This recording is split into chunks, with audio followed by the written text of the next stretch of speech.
Oh, God. Okay. My head's chopped off. Sarah. My name's Sarah. And my name is Sayla. And we are in a tent in Uganda. We are in month 11 of our race, and we wanted to make a video epitomizing the things we could not live without. Okay, you made me feel awkward. You made me feel awkward. Stop. Okay. Right now we're in Uganda in a refugee settlement. This is our tent. So we've been to 11 countries now. We started in Haiti, we went to the Dominican Republic, Jamaica, India, Nepal, Malaysia, Thailand, Cambodia, Ethiopia, Rwanda, and now Uganda. So we wanted to make a video of the things we absolutely couldn't live without this year, the things we'd leave at home, and then things to take care of before the race, including apps to download. Number 1, and this isn't an order of things of importance. No. This is just things that we were brainstorming. So number 1 is an extra tumbler. So every country, you're gonna have access to coffee for the most part, but a lot of times you'll have just a cup that you have to leave. And a lot of times you're like running out the door to ministry, and it's really, really crucial to have an extra cup to take your coffee with you. Number 2, a Nano Puff jacket. So our route was actually very hot.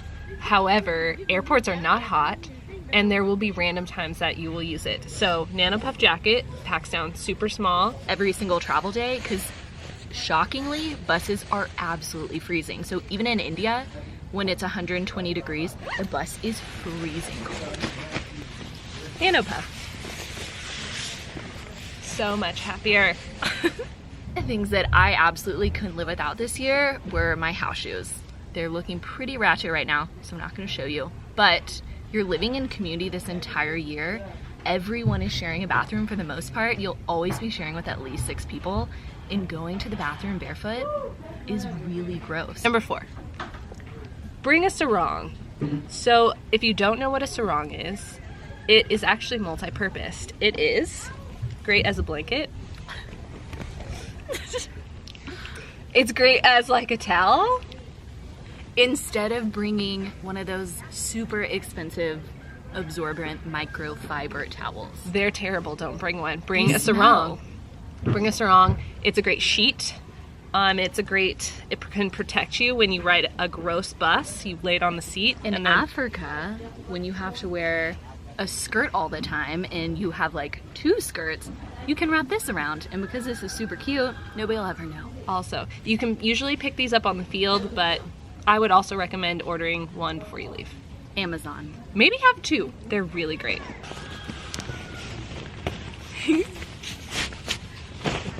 So one of the things that I absolutely... You gotta do the number. Oh. Number 5. I absolutely could not have gone through this year without a full-size pillow. I know it seems excessive, but it was absolutely worth it, and it totally made it feel like home wherever we were. On travel day, a full-size pillow is amazing. While you're traveling, bring a compression sack, and then you can just shove it in if you don't want it on travel days. Like if it's a shorter distance, it's nice to be able to compress it, throw it in your bag, attach it to the outside, and then go. Number 6, for the ladies. Sorry, this is actually a video more for ladies, but number 6, bring a really good pair of athletic pants. Like these are from Athleta. They're great. Saving grace. They dry really fast, and you can wear them almost in any situation, and they're actually not super hot. And you'll often have to cover up a lot, even though it's very hot. They're great for ministry. They're very breezy. These are crucial. So number 7, the big question for ladies is what shorts to wear. But Patagonia baggies, the 5-inch ones, are literally perfect for the race. We're both wearing them, otherwise we'd show you. But they're literally gonna be your saving grace on the race. They dry quick, they're versatile. I have the pattern pair, she has the black pair. We can trade, it's great. Just get them. Number 8. So there's gonna be times on your route where you're gonna have to cover up, or where it's gonna be just slightly cold and you wish you had a small layer. So I highly recommend just a really thin hoodie, zip up hoodie, a flannel, chambray. A chambray if you're really stylish like Sarah. Just a little extra layer. Packs up super light, and it's great. Use it all the time. So number 9 that I absolutely could not have done the race without is my study Bible. And I put it in, what are these called? Packing cube. A packing cube. These are also crucial for the race, but it fits perfectly. So I could not have gone with this year without my study Bible. So many of my teammates have always borrowed it for references, for anything, to look at the maps, just to get more deep dive into the word. Super crucial. Number 10.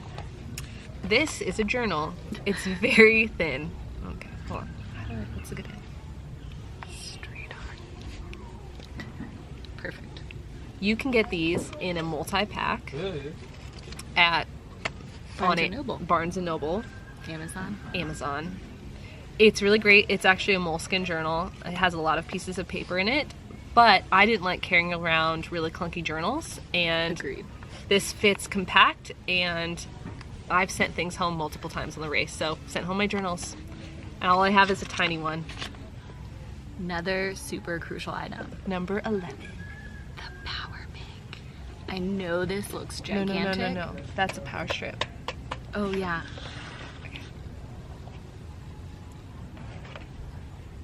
My hair. Number 11. Power strip. I could not have done the race without my power strip. I know it looks gigantic, but I just clip it to the outside of my day pack, and then I have it on travel days. In airports, these are your best friends. There's usually like one outlet and everybody's fighting to charge up absolutely everything. So this has a ton of things. USB comes in clutch. 1, 2, 3, 4. Yeah, lots. You're always making friends in the airport because everybody just plugs in. And then throughout the month, you're usually in one room with your entire team, and there's generally one outlet as well. So this comes in super handy. I've used it every single month, every single travel day. Highly recommend. Be a friend. Number 12. This is a Kindle. It's not charged right now, but I really loved how you can just buy books on Amazon or the Kindle app, and you can get them at any point. Super small. I liked to read before the race, but there are months where I love to read because it was just a good Escape. Yeah. Okay, but they're like good source of entertainment and a great way to get really good Christian books, especially when books are really heavy. You don't want to carry them around, so one book, there you go. But, so I had a Kindle as well, and while I really enjoyed it, a lot of times I was already carrying so many things when I was going to a coffee shop, or it was buried in my bag on travel day. So I have an iPhone Plus, almost the same size as a Kindle. So if you have an iPhone Plus, I'd almost recommend just using the Kindle app. Truthfully, the highlighting function is better, and it's almost as big. I have both though. It's worked out nicely, but if you have an iPhone Plus, just stick with that. So another thing I couldn't have done the race without is a mirror. Mirror, crucial. Literally no countries have mirrors, especially in Africa. You won't see yourself for months at a time. All you have to do, this one I bought this month because mine broke, really sad.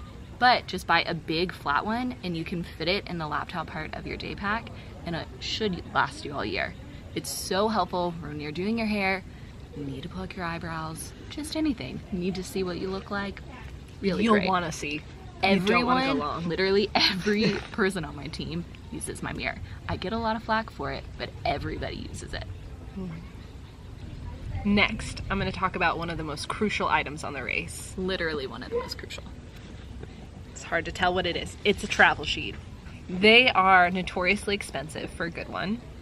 But for good reason. I accidentally walked up to the REI cash register with it in my hand, and they just scanned it, and I was like, whatever. It's the best purchase I ever made for the race. You will use it every night. I recommend getting one that you like. No matter what the price is, it is worth it. I bought a cheap one on Amazon because I was like, a sheet's a sheet. I don't understand why you need an expensive one. I wasn't going to pay $40 when I could pay $7 on Amazon. We had a layover in Chicago, and that was one of the first things that I ordered because mine was so ghetto. So, travel sheet, A really good highly one. recommend. Really good one. It's worth the investment. I got one that is half silk, half cotton. It was accidentally really expensive, but I love it. And if you like to sprawl when you sleep, which I do, highly recommend the one that's jersey because it's super stretchy and you can like flail your legs around and it just kind of like moves with you. Yes. Get a travel sheet. If there's one thing on this video, get a travel sheet, please. Literally. Please. Okay. Okay. I feel like this one I get so much ish for, but I have zero regrets about everything that I brought. So people say to go minimal for the year, just bring like one thing of face wash.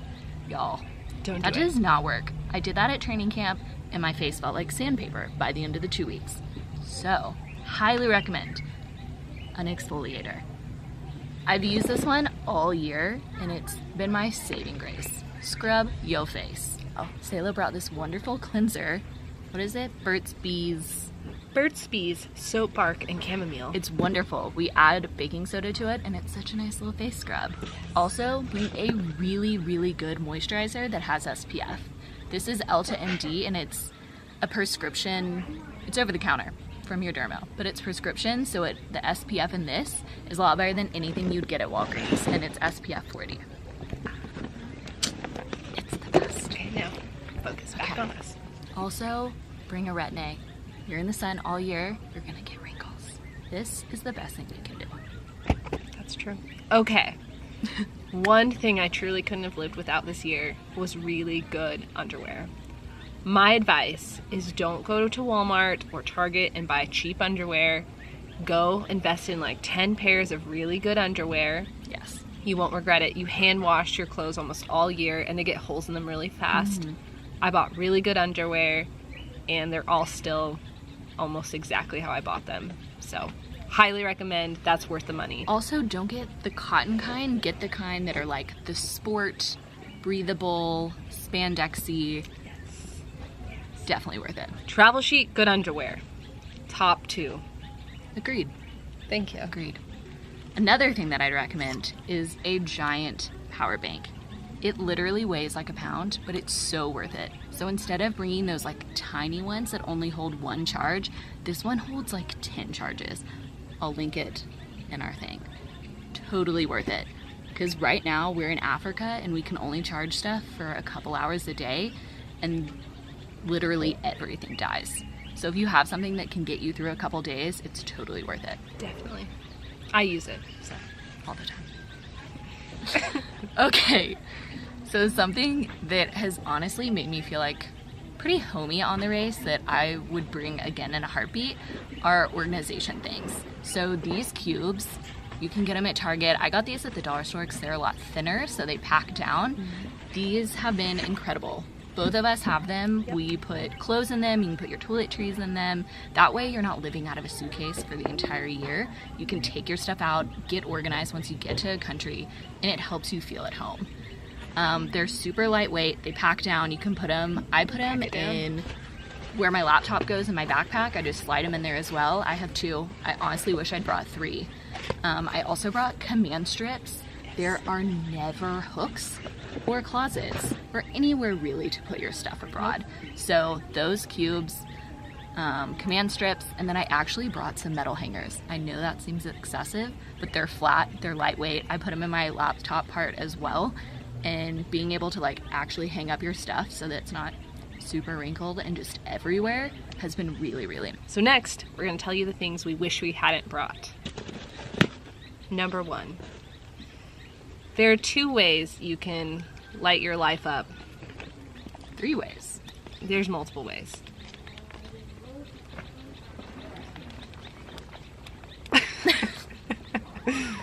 So at training camp, everyone has these. I've used it twice to inspect for lice in people's hair. So that is true. Useful, but not very useful. Not crucial. Not crucial. This Lucy lamp. All the time. Use it pretty often. It charges, solar charges in the sun, so that reduces your need to charge another thing. Packs up very small. It packs up really small. But the reality is, you have a phone, you don't need a headlamp. Nope. It's excessive, and they're like $40. Save yourself the money. Don't do it. So one of the things that I'd also recommend not bringing is a ton of medicine. I came incredibly prepared and have literally supplied my entire squad with medicine for the entire year. honestly, if you have anything that you know of, if you know you get headaches a lot, if you know you have acid reflux, if you know you have stomach aches, bring just like general stuff, because honestly, in every single country, you can get everything for so much cheaper. I also wouldn't bring a year's supply of malaria meds. Truthfully, it's so expensive and you don't need it. So for our route of the countries I've already listed, the only countries we've taken the malaria medicine in have been Rwanda and Uganda, and that's when there's actually been outbreaks of malaria and malarial mosquitoes. So, but we didn't take it in Ethiopia, which is another African country, and we were totally fine. yes. Also, thermometer. You can get them at the dollar store. Bring one. So many times we've used them. It's been incredibly helpful. No one tells you, but you will get sick on the race. You will use your insurance. You will have to file claims. You Bring will a thermometer. bring a thermometer. You'll want to know if you have a fever. Fever is one of the first signs for any kind of sickness, major sickness on the race, so you'll want to know. Another thing I suggest not bringing, and I think this is going to shock people, I would not bring an Nalgene water bottle. I would not bring a water bottle in general. They get dirty. They're very hard to clean. They smell, and they're not very hygienic. And I hate it, but you just end up using a lot of water bottles. Yeah. It is much safer for your own health, and it's not something everywhere. It's not something I love, but I wouldn't bring a big water bottle again. So. Also, things I would not bring again. I would absolutely bring less clothes. Yes. Don't bring as many. Like, I love having one good t-shirt, but don't bring 10 t-shirts. Don't bring a bunch of like race missionary clothes, because honestly, you, especially in Asian countries, you want to look normal. Yes. Like, you're walking around big cities where people are living normal life, and so you want to feel like yourself. Like, bring throw-on dresses, bring anything that's kind of versatile that you can wear to ministry, that you can also wear like lounging around on travel days. Bring like kind of athletic shirts that can double as regular shirts. That's one of the things that's been super beneficial. You can also work out in them, just multi-purpose. So there's a lot of apps that you're gonna use that you can use in every single country, but download them before you leave on the race. It's super crucial because half the times you have to verify with the phone number and they send you a text. When you're gone, you can't get text messages. So many of our teammates ran into that issue, so do it beforehand. Apps that we recommend, WhatsApp. Everyone uses WhatsApp abroad. It uses the least amount of data, so even if you have terrible Wi-Fi, if you're on public transportation, if you're in an airport, you can still get through on WhatsApp. Maps.me. Download the country before you get there. You're gonna land in a country and have no idea where you're going. If you have the country downloaded, that's so helpful, and then you can easily just show your tuk-tuk, your boda, your taxi driver where you're going. And I recommend downloading 3 countries in advance, just in case like your Wi-Fi situation is real. It's hard to find really good Wi-Fi. So, also Units Plus. It has all conversions. It has currency. It has kilometers to miles, and literally anything that you could ever need. It's so convenient. You get in a country, you immediately go to the ATM, and you're like, shoot, what's the conversion? I don't have Wi-Fi. You need Maps.me. You need Units Plus. Units Plus. So, money on the race. It is really convenient to have apps like Venmo and PayPal. Yes. And that is because you might run into situations, your wallet's stolen, your friend has to get money out for you. Your friend can, like, it's just good to have money transferring systems between friends. And you also need to have those pre-downloaded before you leave. Yes. You need to do the banking security things before you leave and know how to use them. I would also suggest for your bank account at home, if you can have a parent be a co-signer on your account or have some kind of power of attorney, that can be really helpful when things go wrong abroad, and they often do. Numerous people on our squad have needed banking things resolved, and it's very difficult to call the US. So another app though that I personally recommend, I had the app Google Voice. Yes, I didn't, and I wish that I did. So you have to get that Before. You have to get it before because it comes with this US phone number. You'll have a second random US phone number, and I don't exactly know how the tech works. It's a little complicated, but you can call over Wi-Fi like numbers at home. So you could call it like you can call your bank, you could call your grandparents who don't use a cell phone. You can call like a landline essentially with this number, and I don't know how it works, but it works over decent Wi-Fi. Super crucial. I'm gonna end this video by saying I wish I had brought less stuff. I wish I was more compact. You can essentially buy almost anything you'll need out in the world. In closing,